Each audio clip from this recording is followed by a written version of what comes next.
Welcome to Sex Help for Smart People. I'm Dr. Laura Jurgens. I'm here to help you have better sex, intimacy, and relationships. So let's get at it. Okay, hey everyone. Welcome to episode 60. Today we are talking about kissing. And we're going to talk about technique and the varying levels of kissing enjoyment out there.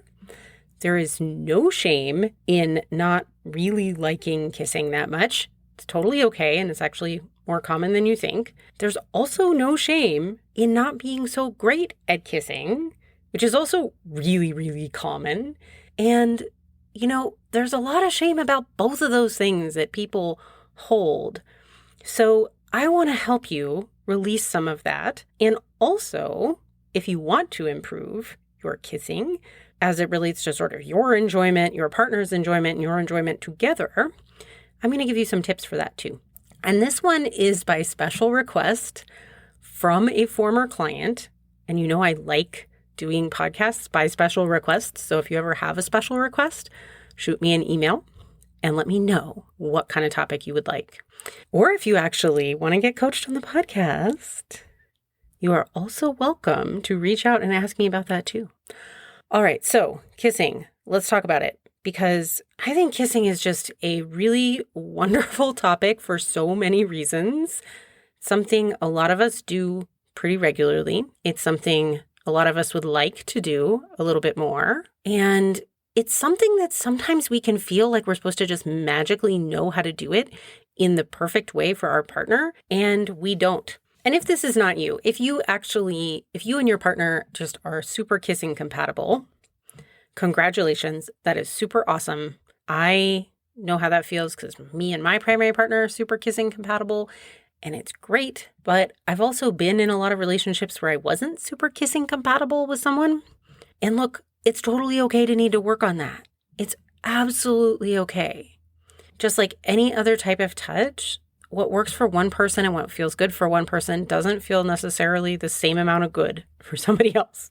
So it doesn't mean that you're like blanket horrible at kissing. It just means that if your partner isn't quite into your kissing or you're not quite into theirs, it just means that you got some work to do together to sort of get on the same page, right?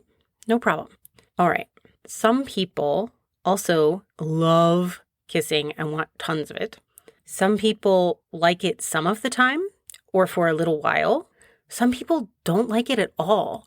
And they feel really ashamed about it and kind of often can be kind of in the closet about not liking kissing. Like they don't want to tell anybody.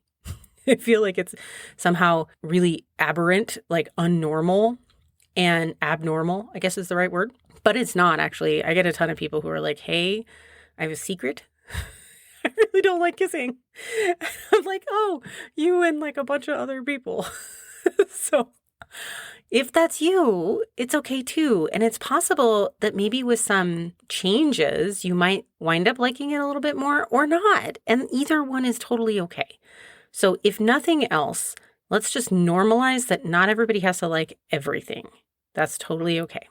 If you have ever been told that you are a bad kisser, I also want to say I am sorry for how much that probably hurt because, ouch, right? It can really hurt. But I also want to say it's not any different than learning any other physical skill. If you're told you're a bad swimmer, you usually kind of know. Sometimes you don't know that you're a bad kisser. But they're really very similar. Sometimes you just need practice and feedback to get better and to remember that it's just for that particular person that your kissing isn't quite working. So everyone can get better, I believe anyway. Now look, my first kiss ever was fucking horrible for me. My first boyfriend, Jamie, he was the kind of person who would like shove their tongue like all the way down your throat as if he was like searching for like the lost treasure of Atlantis with it. It was like there was no ceasing of the shoving of the tongue. It was horrible. I didn't know any better. I was just like, oh, that was awful. But I didn't know that that was just, he wasn't a very good kisser at that time. He was like 16 and I was 14 and it was just not not a good scene, right? Like both of us were clueless. Then my first girlfriend, Andy, which was like, I was a year older, so I was 15. She was really good, and I learned a lot from her. She was good for me, right? Someone else might have really loved Jamie's like tongue pile driver situation. I just didn't. But I bet now I could teach him to kiss me the way I like. We just need to do some practice, and I need to offer some kind feedback, right? So I want to invite that no matter how long you've been together with your partner, thinking about doing like a kissing practice and offering each other some positive feedback about what you really like, along with some, hey, that part, that style isn't so great for me type of constructive feedback, to let them know what they're doing well and what they're not doing so well for you. And make sure that it's like, for me, when you give feedback, it's for me, I don't really love it when our teeth bump together. Could we not do that so much? Or for me, I really want more variation in your mouth being closed versus open, right? So being very specific about what it is that you like means you have to pay attention. And look, you can be together with somebody for 30 years and still say, hey, babe, you know what might be fun is if we did a little bit of like just kissing exploration and we gave each other really honest feedback about what we love and what we don't love. That could, just be a fun exercise and rejuvenate things. Or if you're early on in a relationship, it can be a really good idea to just, get it all out now so that you can have lots of kissing that you both enjoy. It's what you individually like and what your partner likes that matters, and that is going to take communication between the two of you, rather than just assuming that somebody should magically know exactly how you like to be kissed. Okay, so we're going to talk about some general do's for kissing, some do's and don'ts too. General do's and don'ts for kissing. And then just know that all of this has to get filtered through each person's individual desires. Just like oral sex, right? That's even more specific to the individual person, I think, in my experience. But there's some sort of like general do's and don'ts that I teach, and then you have to really communicate with your partner. But that should be okay, right? Because you're in a relationship in which you are kissing this person. Hopefully you're also capable of talking to this person. So, general do's and don'ts. Number 1, this is a big deal for kissing, breath. And sometimes you think it would go without saying, but it really doesn't. Make sure you have decent breath. It is really hard for someone to focus on the enjoyment of kissing if there is nasty breath going on. And it doesn't make you a bad person. It doesn't mean that you should feel ashamed. It just means you should go to the dentist and take care of it. So if you have halitosis, if you have gingivitis, if you have tooth issues, if you have ketosis, so like if you're on a keto diet, you can have a special kind of bad breath that's from all the acetone that's getting produced. So, deal with this stuff. If your breath is bad, no matter what your technique is, you're going to be turning your partner off and they're just going to be sort of like cringing the whole time. So take care of that shit. And please try to receive any breath feedback with gratitude, as hard as that is, I know. But just remember that it is very hard for other people to tell you because they know that it's going to hurt your feelings. So please try to appreciate that they went to the trouble of telling you and they decided that you knowing was more important than how uncomfortable it was going to feel for them. So, all right, we're going to assume now you've taken care of the oral hygiene part. So all the other stuff is about technique. Number 1, take it slow, especially when practicing, so that you can learn and be responsive to your partner.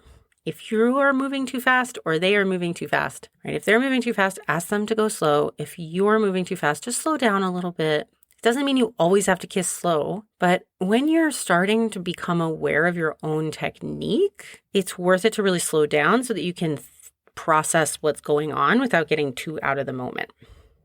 All right, number 2, keep your mouth as soft and relaxed as possible. You don't want to pucker up really hard or make your lips hard. And look, you are maybe listening to this like, oh, I learned all this stuff when I was 15. Good, great for you. There might still be something in here that you didn't know or that you don't know if you maybe haven't tried recently with your partner. So just keep an open mind. And if you've never learned about the details of kissing, welcome to the vast majority of people who've just been winging it for their whole life. You may be 75 and are just like, oh yeah, I've never really thought about kissing technique. Maybe now's the time to learn.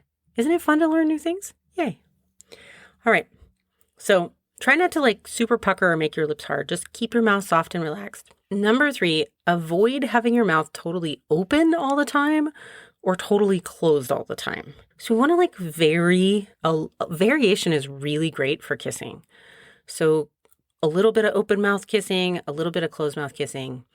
And if you learned kissing from, I'm laughing because I'm remembering when I tried to learn how to kiss when I was a little kid from watching people on TV. So if you, like me, tried to learn how to kiss from watching people on TV, it's very hard to see what's going on.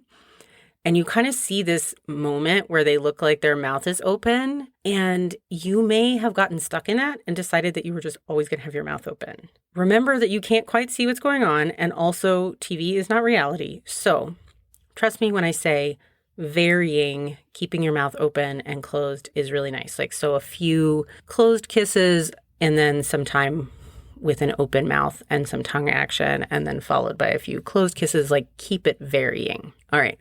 When I learned, this is totally another aside. You're going to get a lot of those today because that's apparently where I'm at.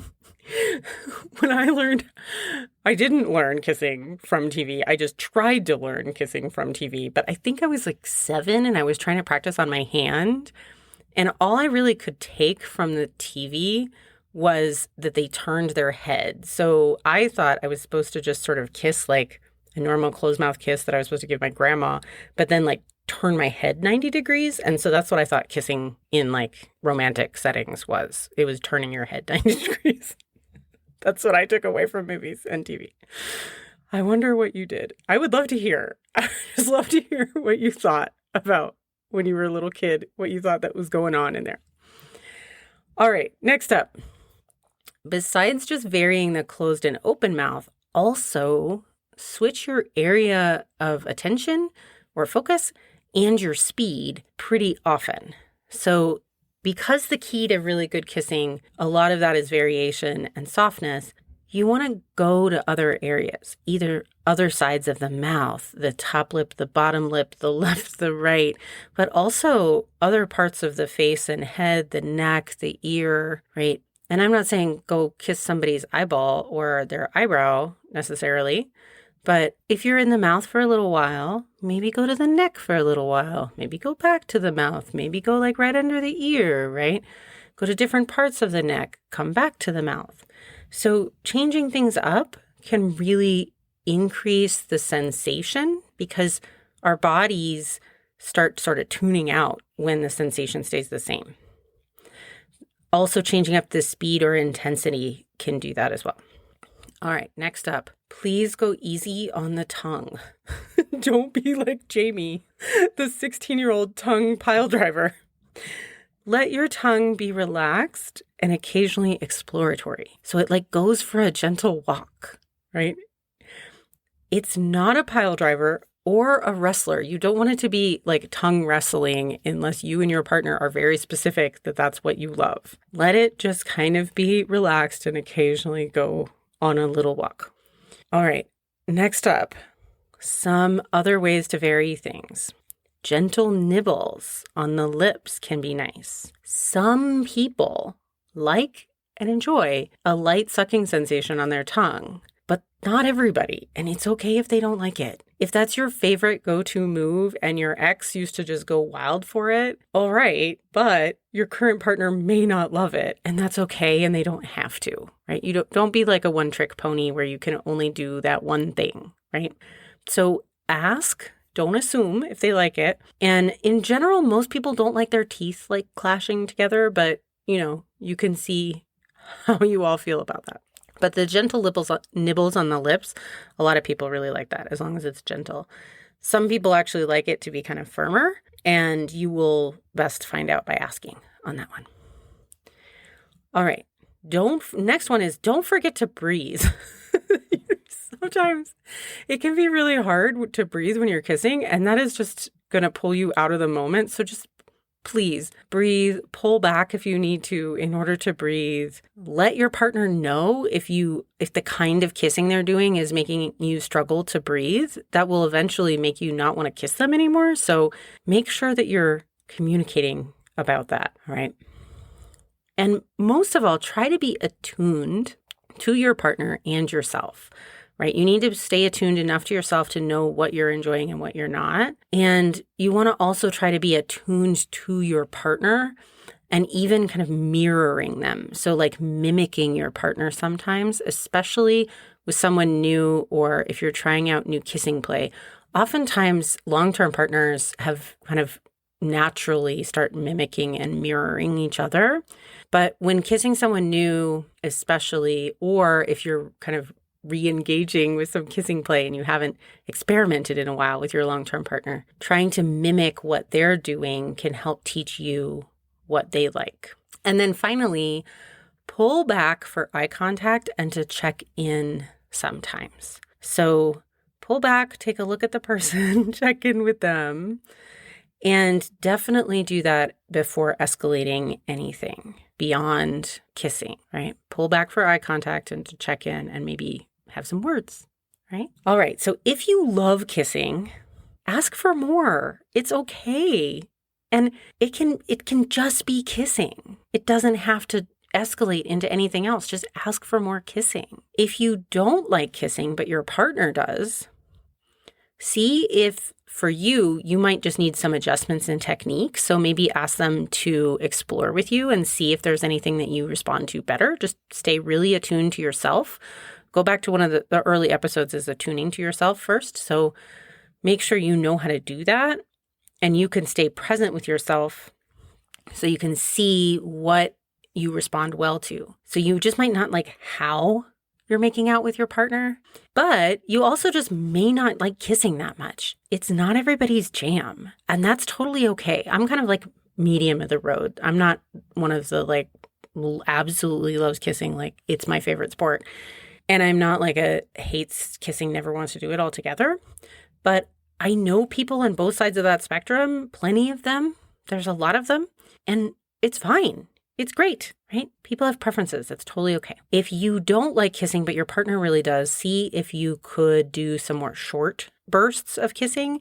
You may enjoy it better if you know you're not on the hook for a long session, or see if you like it better if they very briefly kiss your mouth and then kiss other parts of you. You may enjoy that better.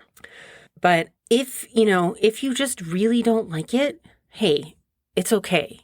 Not everyone likes strawberries either, and that's fine. We don't have to feel ashamed of it.